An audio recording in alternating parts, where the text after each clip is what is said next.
नमस्कार साथियों, private teacher पीके में एक बार आपका फिर से स्वागत है। और आज हम एलसीएम और एचसीएफ कैसे निकालते हैं उससे संबंधित सवाल लेके आए हैं। तो आइए वीडियो में बने रहिए। किस तरह से हम एलसीएम और एचसीएफ निकालना सीखेंगे।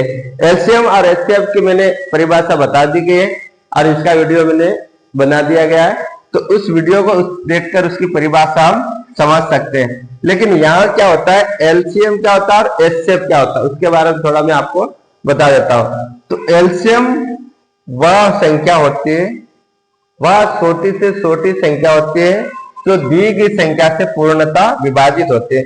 एलसीएम क्या होता है, वह छोटी से छोटी संख्या होती है जो दी गई संख्या, दी हमारे पास संख्या 4 से 9 है। ऐसी कौन सी संख्या है जो इन तीनों संख्याओं से पूर्णतः विभाजित है, उसको हम आइए देखते हुए करते हैं। तो सबसे पहले हम अभाज्य गुणनखंड करेंगे। इसका क्या करेंगे, दी गई संख्या का अभाज्य गुणनखंड। तो सबसे पहले अभाज्य संख्या हमारे पास 2 आते हैं, तो 2 का भाग लगेंगे तो 2 का 2 दूनी 4, 2 3 से 9 में नहीं जा रहा, इसलिए 9 को हम छोड़ देंगे।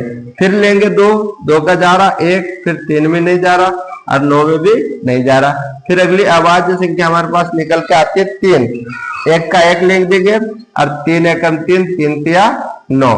फिर वापस 3 का करेंगे 1 फिर 1, हमारे पास लास्ट में निकल के 1 आ गए। तो फैक्टर निकल के आया हमारे पास 2 गुणित 2 गुणित 3 गुणित 3। इसका हम आपस में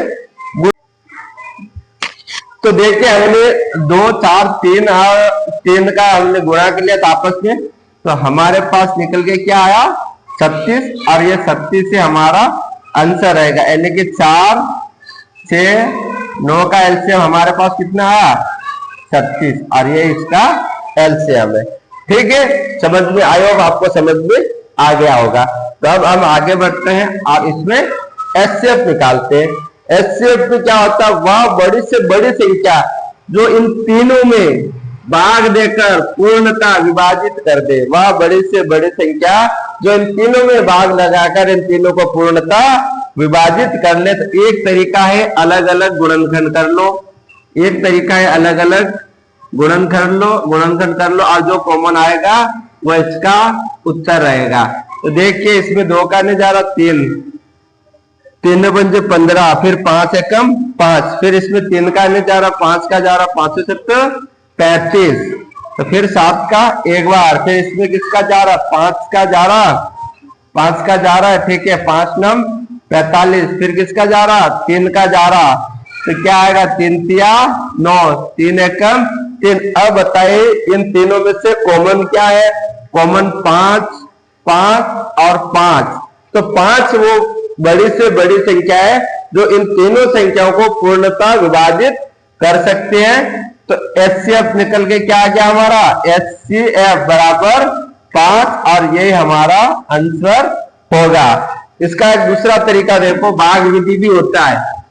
दूसरा तरीका है भाग विधि, बड़ी से बड़ी संख्या ले ले हमने 45 में किसका भाग लगा दिया हमने 45 में 35 का भाग लगा दिया, तो एक बार आया 35। ठीक है, क्या बच गया 10 बच गया, 10 में किसका लगाएंगे 35 का, तो क्या बच जाएगा 3 बार में क्या हो गया यहाँ पे 30, क्या बच गया 5।